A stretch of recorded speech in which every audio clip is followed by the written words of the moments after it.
Nous sommes le samedi 22 novembre 2003 à Grand Forks dans le Dakota du Nord. Et à quelques jours seulement de Thanksgiving, le Columbia Mall, ce supermarché, est rempli de monde. Les allées sont animées, les familles font leurs achats, les employés sont en effervescence et partout autour d'eux, sans que personne n'y prête vraiment attention, des caméras de vidéosurveillance enregistrent ce quotidien en apparence parfaitement normal. Ce jour-là, une jeune femme entre dans le champ d'une caméra.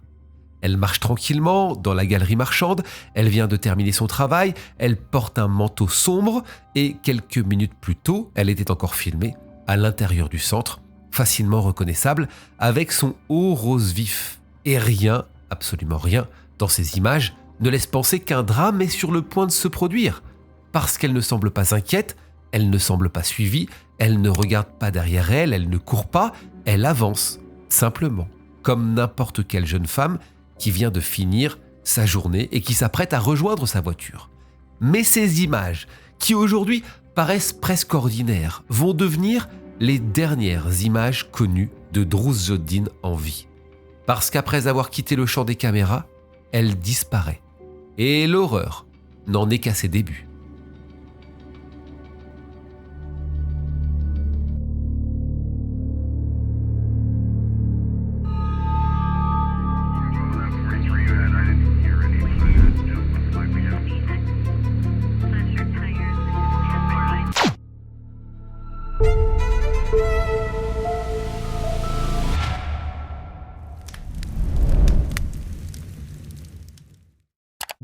Présentons donc cette femme que l'on a vue sur les images, Drew Katrina Zodin. Elle est née le 26 septembre 1981 à Pequot Lakes, dans le Minnesota. Elle est la fille de Linda Walker et d'Alan Zodin. Elle grandit dans un environnement familial aimant, stable, entourée de ses proches, notamment de son frère Sven, avec qui elle partage une relation forte. Tous ceux qui la rencontrent durant sa vie comprennent qu'elle a quelque chose de particulier, une énergie constante, une présence, une façon d'être qui ne passe pas inaperçue. Elle est toujours en mouvement, toujours occupée, toujours engagée dans quelque chose, comme si en fait elle refusait de perdre une seule minute de son temps, comme si chaque journée devait être remplie au maximum. Et cela se traduit dans tout ce qu'elle fait. Parce qu'elle pratique de nombreux sports, forcément, depuis l'enfance, volley, basket, golf, natation, gymnastique, ski. Au lycée, elle est populaire, appréciée, élue reine du bal, mais au-delà de son apparence ou de son statut social. C'est surtout sa personnalité qui marque les gens, parce qu'elle est décrite comme généreuse, attentionnée, profondément tournée vers les autres, avec un rire contagieux et une capacité naturelle à créer du lien. Et cette sensibilité, cette ouverture, elle ne la garde pas pour elle. Parce que Drew est aussi quelqu'un qui aide sans hésiter, qui donne de son temps, vous avez commencé à le comprendre, même lorsqu'elle en manque, qui s'investit dans le bénévolat auprès d'enfants, qui aide des élèves de maternelle à apprendre à lire, qui participe à des collectes pour des associations, qui tend la main sans calculer finalement. En 2003, Drew a 22 ans, elle est en dernière année à l'université du Dakota du Nord où elle étudie le design graphique. Elle fait partie de la sororité Gamma Phi Beta et ses journées sont déjà très chargées. Mais ça ne l'empêche pas de travailler en parallèle pour financer ses études et financer aussi ses projets. Elle occupe 2 emplois à temps partiel. Le premier au Victoria's Secret du Columbia Mall et le second comme serveuse au club qui s'appelle El Rocco. Elle travaille essentiellement le soir. Et ce samedi 22 novembre 2003, rien ne laisse penser que tout va s'arrêter. Ce jour-là, Drew travaille donc au Victoria's Secret du Columbia Mall. C'est un centre commercial particulièrement fréquenté, notamment à cette période, avec des dizaines de caméras de surveillance qui enregistrent en continu les allées, les boutiques, les entrées, capturant des centaines de scènes du quotidien sans importance apparente. À 16h, elle termine donc son service dans le centre commercial au Victoria's Secret. Mais elle ne quitte pas immédiatement le centre pour autant, puisqu'elle va prendre le temps de faire un petit peu de shopping pour elle-même, pour faire des derniers achats. Elle achète un sac pour sa mère. C'est un cadeau qu'elle va lui offrir et elle en est fière. Elle en est fière parce qu'elle a réussi à obtenir ce sac à prix réduit en utilisant une carte cadeau. C'est un détail simple, mais qui donne une idée très concrète de son état d'esprit à ce moment-là. Vers 17h, elle passe un coup de téléphone à son petit ami. On ne l'a pas présenté, c'est Chris Lang, avec qui elle est en couple depuis environ 5 mois. Lui aussi étudie le design graphique et la conversation est plutôt légère, naturelle. Elle lui raconte son achat, elle parle du sac, de la bonne affaire qu'elle a faite et pendant ce temps-là, pendant qu'elle est au téléphone, elle se dirige vers la sortie du centre commercial. Les caméras l'enregistrent une nouvelle fois. Les images ne sont pas très bonnes, sont granuleuses, il n'y a pas de son, mais elles sont suffisantes pour suivre ses mouvements. Elle quitte la galerie, elle enfile son manteau pour affronter le froid extérieur et se dirige vers le parking où sa voiture est stationnée. À ce moment-là, elle est donc toujours au téléphone. Faut bien que vous ayez en tête qu'il est aux alentours de 17h et qu'elle a un autre service prévu plus tard puisqu'elle doit travailler dans la soirée dans son fameux club. Elle a un timing assez serré, elle veut pas perdre de temps, elle arrive à sa voiture, on le comprend en tout cas, et c'est là en fait que tout bascule parce que Chris, qui est toujours au téléphone avec elle, va l'entendre dire ceci. Ok. Puis presque immédiatement après, il y a cette phrase un peu glaçante. Oh mon Dieu. Et là, la communication va se couper de suite. À ce moment-là, Chris, de l'autre côté, ne comprend pas vraiment ce qui vient de se passer. Lui, il pense à une coupure de réseau. Il a vaguement entendu cette phrase, mais en fait, ça ne l'inquiète pas. Lui-même est occupé de son côté. Il est en train de porter des cartons. Il a son téléphone qui est coincé entre son épaule et son oreille. Sachant qu'elle doit travailler en plus après, lui, il imagine simplement qu'elle va le rappeler quand elle aura du réseau ou avant qu'elle reprenne son service. Le problème, c'est que Drew ne rappellera jamais. Les heures passent, elle ne donne aucun signe de vie jusqu'à ce qu'à 19h40, Chris reçoive un second appel depuis le téléphone de Drew. Mais cette fois-ci, il n'y a pas de voix de l'autre côté, il y a seulement des grésillements, du vent, des bruits de touches, comme si quelqu'un en fait manipulait le téléphone sans parler. L'appel va durer une vingtaine de secondes, puis va se couper. Et là, l'inquiétude devient réelle. Chris appelle immédiatement Meg, qui est la colocataire de Drew. Drew n'est pas rentré, ça c'est bizarre. Meg contacte le bar El Rocco pour savoir si Drew, qui devait travailler ce soir, est arrivé. Le problème, c'est qu'elle ne s'est pas présentée. Elle devait commencer à 19h. Là, au moment où la colocataire appelle, il est un petit peu plus de 20h. À partir de là, plus aucun doute, quelque chose de grave s'est forcément produit, sûrement dans le parking. Vers 21h30, la police est contactée. Hi, I'm calling. My roommate was supposed to be home like a couple hours ago. How old is he? 22. Il est presque 23h lorsque les enquêteurs arrivent sur le parking. Il fait nuit évidemment, il fait extrêmement froid, la neige commence à tomber, le parking est presque vide et au milieu de ce parking désert, ils repèrent la voiture rouge de Drew. À première vue, rien ne semble anormal, mais en regardant de plus près, il y a des détails qui vont apparaître. Son sac est là. Le sac qu'elle a acheté pour sa mère est là aussi. Son portefeuille est présent. Mais ses clés et son téléphone ont disparu. Et surtout, au sol, près de la voiture, les policiers vont découvrir un élément étrange. C'est un fourreau de couteau, un étui. Il est vide. Un détail important parce que tout laisse penser que Drew a été enlevé.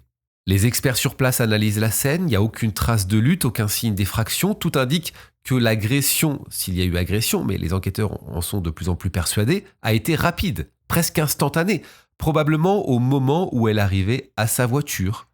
Les enquêteurs se tournent alors vers les images de vidéosurveillance. Ils décident de visionner les vidéos de surveillance du centre commercial.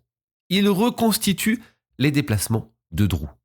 Mais lorsqu'elle sort, lorsqu'elle se dirige vers le parking, elle disparaît dans une zone non couverte, une sorte d'angle mort. En parallèle de ce premier travail des enquêteurs, l'enquête va prendre une autre dimension parce qu'en fait, très vite, la disparition de cette jeune femme qui, dans sa ville, est un petit peu connue, en tout cas dans sa communauté, cette disparition est médiatisée. On en parle localement, ça c'est clair, mais le pays tout entier va commencer à retenir son souffle sur cette disparition. Tout le monde se pose la question, qu'est-il arrivé à Drew ? Et donc, lorsque les autorités lancent un appel aux volontaires, il y a plus de 1300 personnes qui répondent présentes. Il y a des bus entiers qui sont affrétés pour transporter ces gens-là jusqu'aux zones de recherche. Il y a des rotations qui se font sans arrêt, heure après heure. En fait, tout le monde est mobilisé pour retrouver la jeune femme. Les recherches s'étendent partout, le long de la rivière Red Lake, dans les champs, dans les fossés, dans les zones boisées. Il y a des chiens de recherche qui sont aussi mobilisés. Aucune trace, aucun indice n'apparaît. Avec ce manque d'indices, ce manque de traces, les enquêteurs décident de se concentrer sur autre chose, sur les données, les appels, les déplacements, des éléments techniques qui peuvent aider à reconstruire ce qui s'est passé. Ils savent, et on l'a vu tout à l'heure, que Drew a passé 2 appels à son petit copain Chris. Le premier depuis le centre commercial et le second plusieurs heures plus tard, celui qui a duré 20 secondes. C'est le deuxième appel justement qui va être important parce qu'il ne vient pas du centre commercial, il ne vient pas du Columbia Mall. Grâce à l'analyse des relais téléphoniques, les enquêteurs localisent la zone d'où cet appel a été passé. Et cette zone se trouve près de Crookston, dans le Minnesota, à environ 40 km du centre commercial. Drew n'avait rien à faire ici. Ça signifie qu'elle s'est déplacée ou qu'elle a été déplacée. Un autre élément vient confirmer cette hypothèse. Puisqu'à proximité de Crookston, sous un pont, les enquêteurs vont retrouver une chaussure appartenant à Drew. Une seule chaussure. Il y a un véritable puzzle à reconstruire à partir de là. On part du centre commercial, on arrive au niveau de Crookston où on retrouve une chaussure. Ça veut dire que, je le répète, Drew a été déplacée. Mais elle a été déplacée à partir d'où ?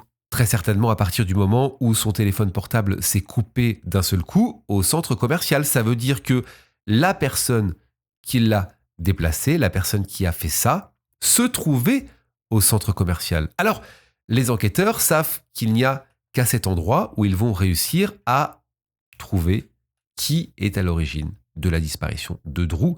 Pour ça, il faut quoi ? Il faut regarder encore et encore les vidéos du centre commercial. Peut-être qu'on est passé à côté de quelque chose. Alors, ils analysent les déplacements, les silhouettes, les comportements. Ils essaient de repérer quelque chose qui ne colle pas, un détail, une présence, une anomalie, quelque chose qui pourrait expliquer ce qui s'est passé dans ce parking. Au fil de ce travail, quelque chose commence à émerger. Cet homme qui apparaît sur plusieurs images, mais toujours avec cette même attitude étrange. Il ne fait pas vraiment de shopping, il ne semble pas chercher un produit précis. Il tourne, il observe, il s'arrête, il change de direction, comme s'il attendait quelque chose ou quelqu'un. À un moment donné, vers 15h40, les images le montrent en train de se rapprocher d'une sortie du centre commercial, puis de s'installer près des portes, comme s'il décidait de s'y poster volontairement. Et ce détail est important. Il reste là, immobile, observant les allées et venues, regardant les personnes entrer et sortir comme s'il attendait, encore une fois, un moment précis. Puis quelques minutes plus tard, vers 15h50, il met ses gants. Commence à suivre une femme blonde qui se dirige vers l'extérieur du centre commercial en poussant ses courses vers le parking. Et sur les images, on distingue clairement qu'il la suit à distance, qu'il ajuste sa trajectoire en fonction de la sienne et qu'il quitte le bâtiment, allant même jusqu'à jeter un regard vers la caméra en sortant, comme s'il ne réalisait pas encore que ces images allaient un jour être scrutées en détail. À l'aide de ces images, les enquêteurs identifient rapidement cet homme. Il s'appelle Alfonso Rodriguez Jr., il a 50 ans et surtout, il est classé délinquant sexuel de niveau 3, le niveau le plus élevé. Celui qui indique un risque très important de récidive. Et lorsqu'il se penche sur son passé, ce qu'il découvre est encore plus inquiétant. Rodriguez n'est pas un délinquant occasionnel, c'est un récidiviste, un homme qui a déjà attaqué plusieurs femmes, qui a déjà tenté d'enlever, qui a déjà utilisé un couteau. Dans les années 70, il avait déjà agressé 2 femmes, 2 jeunes femmes, dont une qui avait accepté de le raccompagner en voiture, pensant qu'il était quelqu'un de confiance, avant qu'il ne la retienne et ne l'agresse. Puis il a récidivé jusqu'à être condamné à 23 ans de prison. Et ce qui rend la situation encore plus difficile à accepter, c'est qu'il a été libéré en mai 2003, seulement 6 mois avant la disparition de Drew. On a un nom, un visage, un profil extrêmement inquiétant et surtout un individu dont le passé correspond parfaitement au type de crime que les enquêteurs redoutent depuis le début. À partir de là, les policiers décident de retrouver Alfonso Rodriguez rapidement, de l'interroger, et ils parviennent à le localiser à Crookston, dans le Minnesota, où il travaille sur un chantier de construction. C'est quand même bizarre, Crookston, c'est là où on a retrouvé la chaussure de Drew, sous un pont. Lorsque les enquêteurs l'interrogent, Alfonso Rodriguez admet être allé effectivement à Grand Forks le jour de la disparition de Drew. Il explique qu'il faisait du shopping, qu'il cherchait des vêtements et qu'il aurait même été au cinéma. Mais très rapidement, les enquêteurs remarquent que ces déclarations ne tiennent pas, parce qu'aucun achat de vêtements ne correspond à ce qu'il dit, et surtout parce que le film qu'il prétend avoir vu n'était tout simplement pas diffusé dans les salles de la ville au moment où il affirme s'y être rendu. Des incohérences. Et face à ces incohérences, les enquêteurs le confrontent. Ils lui font remarquer que son emploi du temps ne correspond pas. Il va commencer à hésiter, à se contredire, à dire qu'il ne sait plus exactement ce qu'il a fait finalement, allant même jusqu'à affirmer à un moment qu'il n'était peut-être pas au centre commercial, alors que les images de vidéosurveillance prouvent clairement le contraire, on le voit. Malgré ça, il accepte que les enquêteurs fouillent sa voiture, affirmant qu'il n'a rien à cacher. Et c'est à ce moment-là que l'enquête va basculer de manière définitive. Parce que dans son véhicule, les policiers vont découvrir plusieurs éléments qui vont transformer les soupçons en preuves. Ils trouvent d'abord plusieurs couteaux, ce qui est déjà inquiétant. Dans un passage de roue arrière, ils vont découvrir un couteau plongé dans une solution nettoyante, comme si quelqu'un en fait avait tenté de le nettoyer, de faire disparaître des traces. Et ce détail attire évidemment l'attention des enquêteurs, parce que ce couteau, vous l'avez deviné, correspond précisément au type de fourreau retrouvé sur le parking du supermarché, près de la voiture de Drew. Dans la voiture, on trouve également une chaussure de femme, ainsi que des traces de sang sur certaines surfaces, notamment sur une vitre arrière et sur un siège. Et lorsque ces traces sont analysées, le résultat ne laisse plus aucun doute. L'ADN correspond à celui de Drew Zodin. Et sa chaussure, c'est la deuxième chaussure manquante. Le 1er décembre 2003, Alfonso Rodriguez Jr. est arrêté. Il est inculpé pour enlèvement. Mais malgré cette avancée majeure, il y a une question qui reste en suspens. Une question insupportable pour la famille, pour les enquêteurs, pour tous ceux qui suivent l'affaire. Où est Drew ? Elle n'a toujours pas été retrouvée. Et tant qu'elle n'a pas été retrouvée, il reste une part d'incertitude, peut-être un espoir aussi, même fragile, peut-être qu'elle est encore en vie, même si franchement, on en doute à ce moment-là. Les jours passent, les semaines, les mois, et les recherches continuent, malgré le froid, la neige, la fatigue aussi, l'épuisement des équipes. Personne ne veut abandonner, personne ne veut accepter l'idée que tout est déjà terminé. Et pourtant, au fil du temps, l'espoir qu'il y avait s'amenuise jusqu'au printemps 2004. Le 17 avril 2004, précisément, près de 5 mois après la disparition, le téléphone de la famille de Drew sonne. Ses restes ont été retrouvés dans un ravin, à l'ouest de Crookston, dans le Minnesota donc, non loin de l'endroit où vivait Alfonso Rodriguez. La découverte est d'une violence extrême. Drew est retrouvé partiellement nu, son corps face contre terre, ses mains liées dans le dos, une corde nouée autour de son cou, et des éléments retrouvés sur place indiquent qu'un sac plastique avait été placé sur sa tête, probablement pour l'empêcher de respirer. Elle a été battue, poignardée, agressée sexuellement. Son corps porte plusieurs blessures profondes, dont une lacération importante au niveau du cou.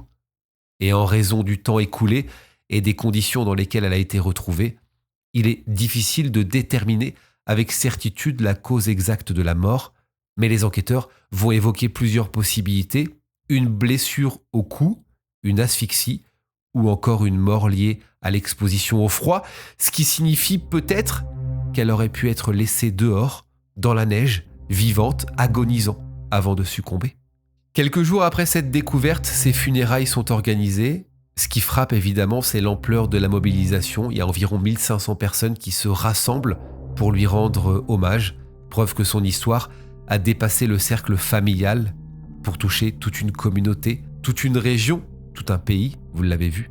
Sa famille, ses amis, des anonymes sont présents. Son petit ami, Chris, est là. Son ex-petit ami aussi, Adam, est présent. Tous les deux portent son cercueil. C'est un détail particulièrement fort, peut-être un symbole. Ça montre à quel point, malgré leurs histoires différentes avec Drew, ils ont été réunis dans cette épreuve. Ils ne se connaissaient pas, mais ils se sont soutenus. Alfonso Rodriguez Jr., même arrêté, même confronté à des preuves accablantes, continue de nier les faits dans un premier temps et refuse de donner des détails sur ce qu'il a fait.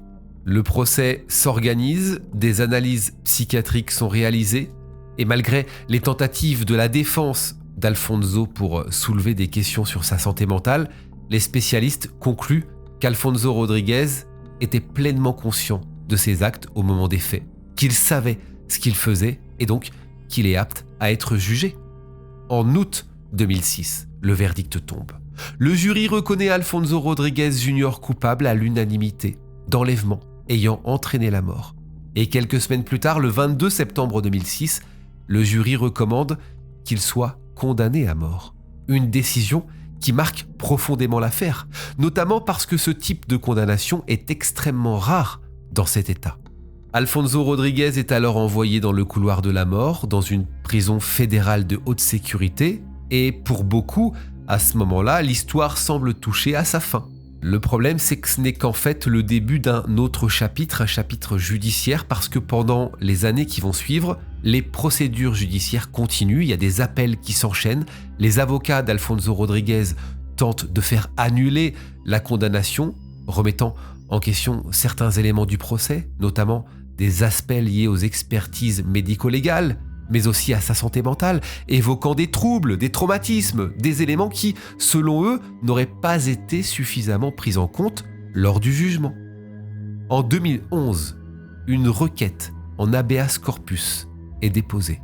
Un recours juridique lourd qui vise à contester la légalité de sa détention et de sa condamnation. Et dans ce cadre, il y a de nouveaux éléments qui sont présentés, de nouvelles expertises, et l'affaire continue de faire parler d'elle.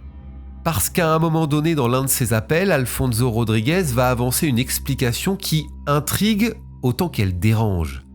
Parce qu'il affirme avoir confondu Drew.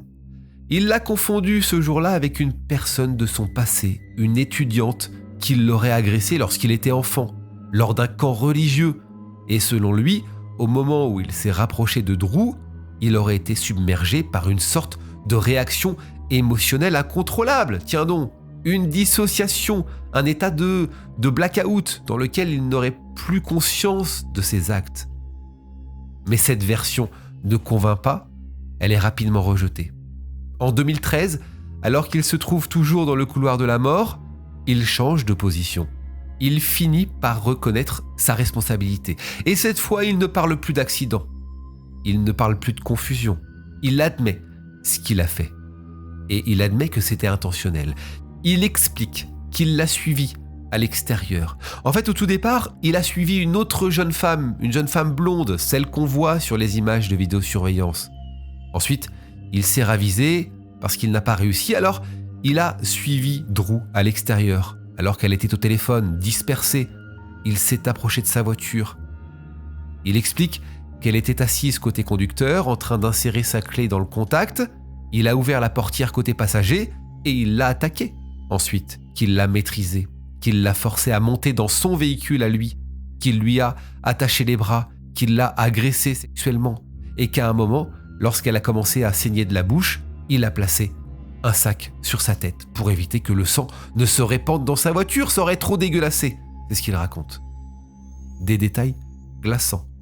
Pour la famille de Drew, ces révélations sont extrêmement difficiles à entendre, mais malgré ses aveux, malgré la condamnation, malgré la peine de mort, l'histoire judiciaire va encore connaître un rebondissement majeur. En 2021, à la surprise générale, écoutez bien, un juge décide d'annuler la condamnation à mort d'Alfonso Rodriguez, estimant que certains éléments de son procès posaient problème, notamment un témoignage médico-légal jugé trompeur ainsi qu'une défense jugée insuffisante sur certains aspects liées à sa santé mentale, et notamment à un possible trouble de stress post-traumatique. Cette décision, vous l'imaginez, fait bondir l'opinion publique et provoque une immense déception chez les proches de Drew. En mai 2023, Alfonso Rodriguez est finalement condamné à la prison à perpétuité sans possibilité de libération conditionnelle. Il ne sera pas exécuté, mais il va passer le reste de sa vie derrière les barreaux. Et pendant ce temps-là, l'héritage de Drew, lui, continue d'exister parce qu'en fait, son histoire ne s'est pas arrêtée à sa mort. Elle a provoqué un vrai changement. À la suite de cette affaire, un registre national des délinquants sexuels est créé aux États-Unis. Il n'existait pas.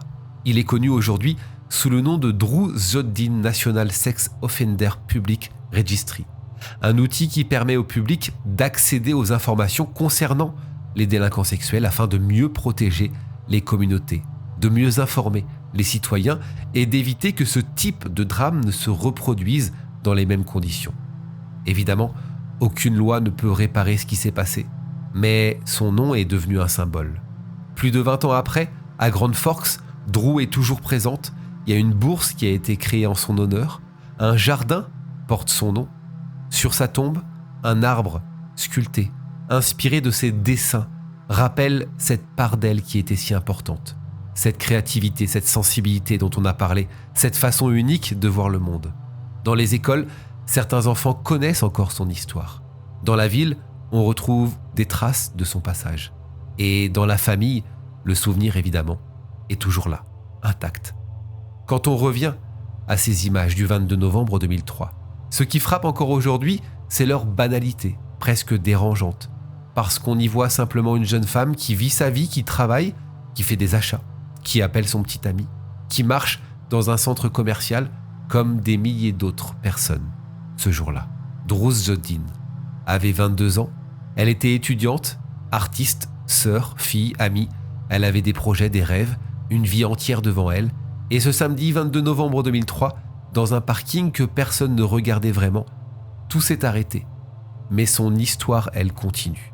Et elle nous rappelle une chose essentielle, parfois les images montrent tout et parfois elles ne montrent juste pas l'essentiel.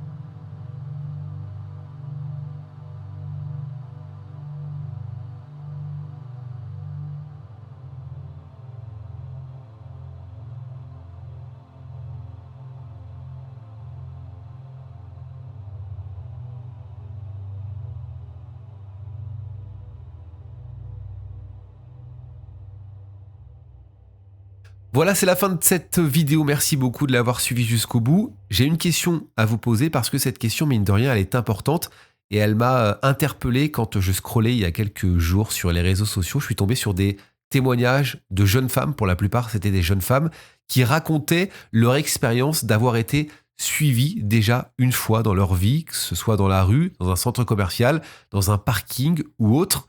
Et je trouve ça très inquiétant, très flippant. Et je vous invite à commenter, que ce soit homme ou femme bien sûr, mais me dire si ça vous est déjà arrivé d'avoir été suivi dans la rue, d'avoir été stalké peut-être jusqu'à votre voiture ou je ne sais où. Je suis persuadé que malheureusement dans les commentaires, on va avoir beaucoup de témoignages qui vont dans ce sens. Alors n'hésitez pas à témoigner tout ça, voir si ça arrive plus que ce que l'on croit. J'attends vos témoignages, vos commentaires. Nous, on se retrouve la semaine prochaine pour une autre vidéo. Évidemment, prenez soin de vous et n'oubliez pas, la vérité n'est jamais très loin. Salut!